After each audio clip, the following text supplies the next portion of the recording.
Il s'agit de la pièce la moins efficace de la voiture, fonctionnant seulement 3 secondes à la fois, soit moins d'une heure par an.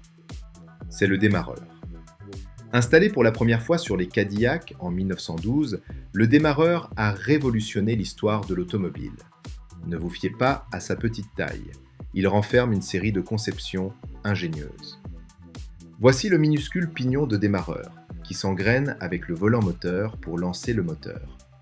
Bien que le démarreur lui-même tourne à grande vitesse, son couple est insuffisant pour démarrer le moteur directement.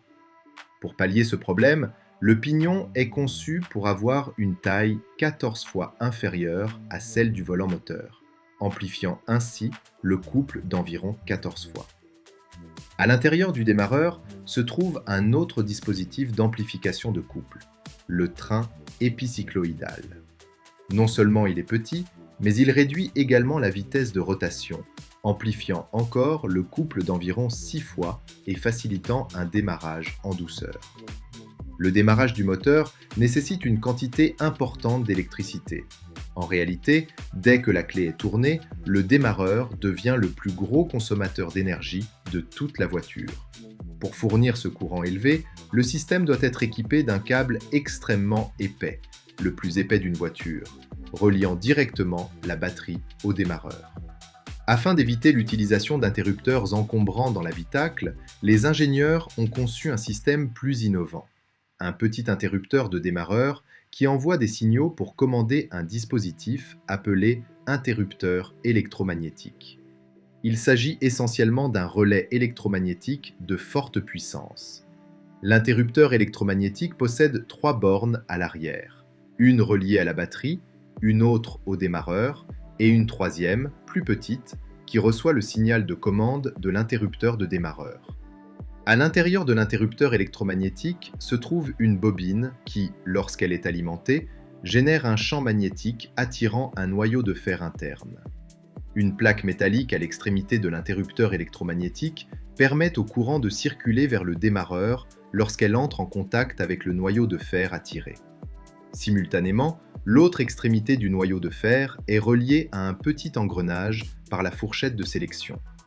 Lorsque la fourchette de sélection est actionnée, le petit engrenage se déplace vers l'extérieur et s'engraine avec le volant moteur.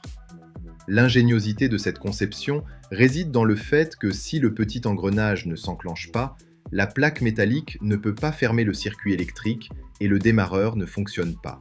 Un système d'articulation véritablement ingénieux. Le relâchement de l'interrupteur réinitialise automatiquement la fourchette d'entraînement et le petit engrenage. Les dents chanfreinées du petit engrenage facilitent un enclenchement plus doux avec le volant moteur. De plus, l'arbre du petit engrenage possède des dents hélicoïdales qui lui permettent de tourner lentement lors de l'enclenchement, ce qui assure un enclenchement plus doux avec le volant moteur et réduit les vibrations. Cependant, ces caractéristiques ne suffisent pas. Au démarrage du moteur, la vitesse du volant moteur dépasse inévitablement celle du moteur, ce qui peut l'endommager. C'est pourquoi les ingénieurs ont ajouté un composant appelé roue libre, composé d'un carter et de plusieurs poulies. Le carter est relié au petit engrenage, et les poulies intérieures s'engrainent avec la bague intérieure de l'arbre moteur. Lorsque le moteur entraîne l'arbre du petit engrenage, les poulies s'engrainent par friction, transmettant ainsi la puissance. Cependant, dès que le volant moteur se met à tourner à grande vitesse, tentant d'entraîner la petite roue dentée dans le sens inverse, les poulies patinent, interrompant la transmission du couple inverse et protégeant ainsi le démarreur. Ne sous-estimez donc pas le démarreur sous prétexte qu'il semble être la pièce la moins utilisée d'une voiture. Sa conception et sa fabrication reposent sur des principes scientifiques complexes. Pour plus de contenu, abonnez-vous à la chaîne Automobile. À bientôt pour une nouvelle vidéo.